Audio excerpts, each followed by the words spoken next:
Vergil Ortiz Jr. Vergil, I just watched you spar. I watched you work out like a madman, bro. Great shape.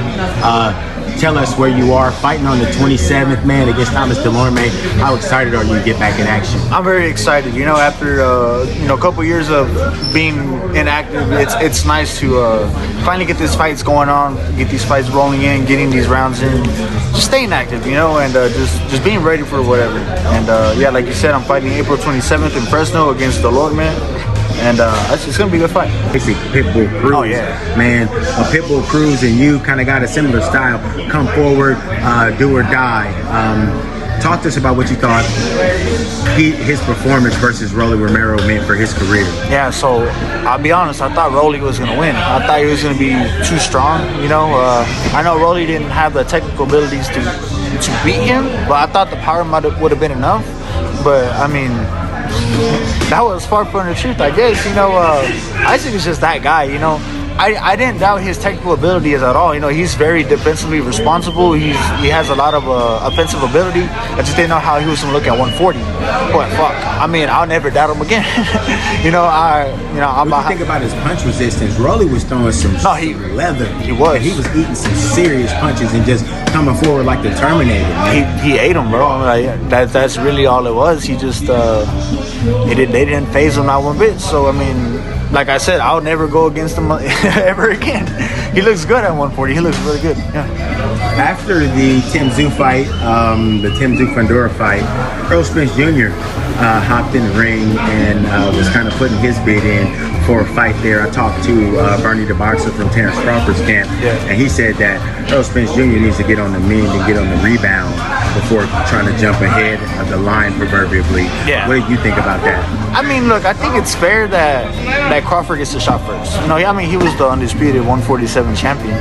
So for Errol to get the shot before Crawford, I kind of guess doesn't make sense. So I think Crawford should get the shot first.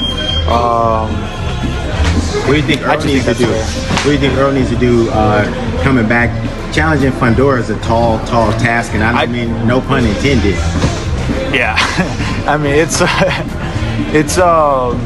what I think I think he just needs to get a fight in at 154 and then go from there. You know, we need to see what he's looking like. And I mean, there's no rush. You know, he just came off a devastating knockout loss to arguably the pound for pound fighter of the world. I think he needs to get a fight in first. A couple of weeks ago, I got a chance to hang out with Canelo Alvarez and Jaime Munguia at their press conference. What do you think about that fight? Those two coming together, Jaime Munguia and Canelo Alvarez. It's a good fight. It's a really good fight. I'm excited to watch it. You know, I think it's as exciting fight as it is, but you know, for the country of Mexico, it's gonna be a really big fight. You know, you have Munguia, who's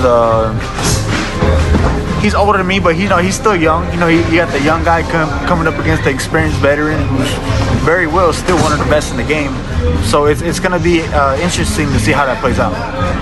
Fresh fighter in Munguia. We've seen Munguia kind of last turn fights. Do you think that his stamina could be an issue for Canelo Alvarez? Munguia's improved his last couple fights. Oh yeah, I mean, Munguia's been in some wars, man. Especially against Derevyanchenko. That was an amazing fight. It really was, you know. So you know, I think people are underestimating Munguia. I think it's going to be a really good fight, really close fight. 7 days prior to your fight, Ryan Garcia, Devin Haney going to get together up in New York. Ryan's been in the news over and over again for everything from giveaways to conspiracy theories to just crying on camera.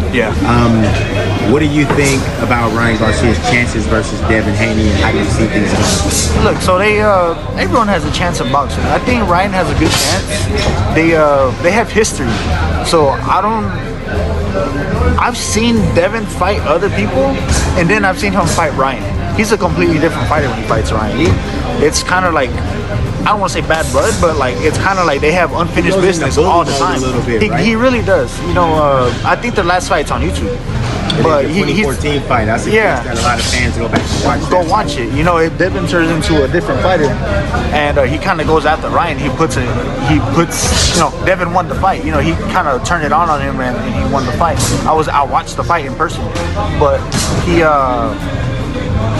they both have a good shot. It really depends how they approach the fight. It's really up to them. You know, we can't go off of their past fights because they have history with each other. They're gonna have some kind of point. I don't know. We saw Sebastian Fundora capture 2 belts versus his rival Tim Tszyu. Tim Tszyu is a huge cut on about the hairline area. Did you watch the fight? I was watching the fight. What did you think about the fight? About how tough it was? What did you think about it as a whole? Man, it was a tough ass fight for both of them. You know, being honest. Fundora did exactly what he was supposed to do that I didn't think he was going to do because he's the type of fighter that loves to fight. I'll give that to him. You know, he loves to be in the pocket. He loves to exchange. And I was like, you know what? His best shot's going to have to be the box. I thought Tim Tszyu was going to win, but, you know, Fundora came out with the W. And, you know, big respect for that.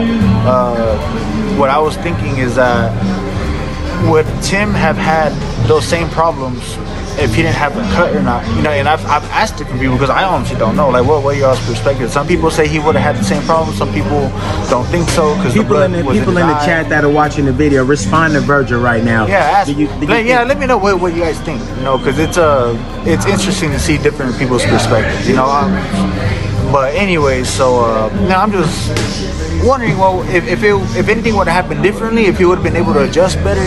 But Fundora fought a perfect fight. I'll give him that. But where I think should have happened was they should have stopped the fight before the 4th round, because a cut like that, you're losing a lot of blood. Like, I was thinking to myself, how much blood can you lose before it actually starts affecting you? It's getting in his eye. It's not stopping. You know, it should have just stopped the fight. You know, and done it again, maybe like 2 months, 3 months later. That's in my opinion. Tim told me, bro, I talked to Tim after the fight, and Tim told me the biggest thing about the cut was that it robbed him of his vision completely. He said that after it started bleeding, the blood kind of started sticking there for a while. He couldn't see anything at all. He said he wasn't really tired, which is an ode to his conditioning because of but he did tell me at one point that he couldn't actually believe that he was bleeding so much. He just said he couldn't believe what he was witnessing, and that it was him that was bleeding so much. That's what I was thinking. You know, like, you know, that's not, people might call it making an excuse, but I mean, look, it's a legitimate excuse. You know, if you can't fucking see, you can't see.